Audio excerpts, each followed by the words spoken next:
When he goes Matthew 24, reading from verse 36 to 44. But verse 36, but of that day and hour no one knows, not even the angels of heaven, nor the Son, but the Father only. And so we'll never know exactly what day and hour that Jesus comes, but we're commanded to know the scriptures and see the signs and know that the times are near. There's a lot of events that scripture tells us that need to happen, and we need to know these things. So just like we see the writing on the wall for the 30th, it's coming up. We know that the Bible talks of these wars and rumors of wars, and we see the signs, and so we prepare ourselves. In this case, we need to be sure that we know we stand with God, that we're ready, because Jesus could come at any time. And so that's the main thrust of this passage. For the coming, verse 37, for the coming of the Son of Man will be just like the days of Noah. And so in the days of Noah, they were marrying, they're carrying on, life was normal, the signs were there, Noah warned them the flood's coming, they ignored the signs, they carried on doing their same stuff. So we've got to be ready for Jesus' coming. We've got to be ready when we see the rumors of wars and the things that could take place. We can't just put our head in the sand. Verse 38, for as in the days before the flood, there was eating and drinking, marrying and giving in marriage, until the day that Noah entered the ark.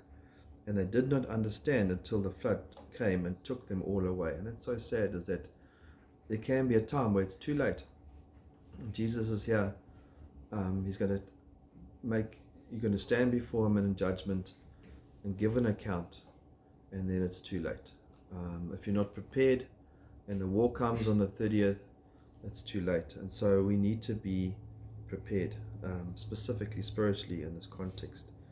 For they did not understand until the flood came and took them all away. So will be the coming of the Son of Man. There will be two men in the field, one will be taken, and then the other one will be left. Now, in the context of Noah, Noah was left and the rest were taken. But in the context of this passage, if we just go back to verse 31, he'll send out his angels and he'll gather his elect from the four winds. So it looks like there's a gathering of his people. And then if we follow the sequence of Revelation 20 going into 21, right at the end of 20, the great white throne of judgment, the separation of sheep and goats. There's a judgment that is going to come. We're all going to stand before God and be judged for what we have done. Therefore, be alert. You do not know the day your Lord is coming. But be sure of this, that if the head of the house had known at the time of the night the thief was coming, he would have been on alert and would not have allowed his house to be broken into. It's obvious, if you know the day the thief's going to come in, you're going to be ready. We don't know what's going to happen. And so we need to be ready all the time. That's what the passage is saying.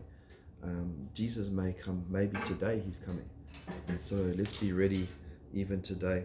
For this reason you also must be ready, for the Son of Man is coming at an hour you do not think he will. And so let's make sure not only that we have our physical provisions in case, but are we ready spiritually? Have we made right with the Lord? Are we born again? Do we know that when Jesus comes, he's going to, we are his child, and he's going to take us into his house? Amen.